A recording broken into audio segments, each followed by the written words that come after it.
정부는 지난해 밀산업 육성 기본 계획을 발표하면서 올해 국산밀 재배 면적 목표치로 10,000헥타르를 제시했습니다. 하지만 재배 면적 조사 결과 목표 달성에 실패한 것으로 나타났는데요.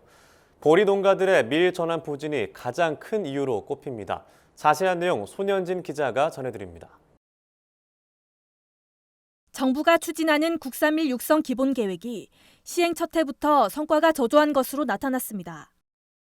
농림축산식품부는 지난해 11월 제1차 밀산업 육성 기본 계획을 발표하며 올해 국내 밀 재배 면적을 10,000헥타르까지 확대하겠다고 밝혔습니다. 그런데 통계청이 최근 발표한 맹류 재배 면적 조사 결과를 보면 올해 밀 재배 면적은 6,190헥타르에 그쳤습니다. 지난해보다 재배 면적이 증가했지만 농식품부가 제시한 올해 목표 면적인 10,000헥타르에 크게 못 미치는 수준입니다. 밀 생산자 단체 사이에서는 보리 재배 면적 감소분을 밀에 흡수하지 못한 게 주 요인이라는 지적이 나옵니다. 실제로 겉보리와 쌀보리, 맥주보리 등 올해 보리 재배 면적은 지난해보다 총 6,209헥타르 줄었지만 밀 재배 면적은 지난해 대비 966헥타르 증가하는 데 그쳤습니다. 이는 보리 재배 면적 감소분의 15%에 불과합니다. 이처럼 국산밀 육성 사업의 성과가 저조한 데 대해 농식품부 책임론이 제기되고 있습니다.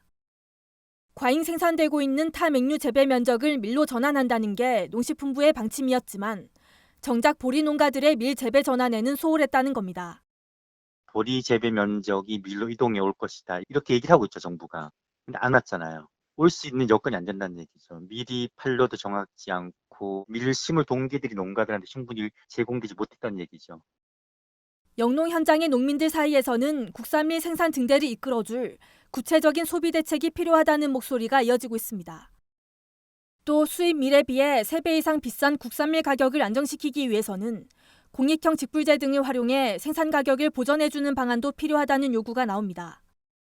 그 동계작물 직불금 같은 경우에 인상을 좀 시켜야 되는 그런 부분들도 있지 않나 그렇게 생각이 되고 원고 가격은 그대로 가더라 해도 농가 소득은 올라가잖아요. 그렇게 되면 또 생산 의지도 고치가 될 것 같고. 이제 걸음마를 뗀 국산밀 육성 정책이 단지 구호에 그치지 않으려면 재배 면적 목표치를 뒷받침할 실질적인 보완책을 마련해야 할 것으로 보입니다. MBS 손현진입니다.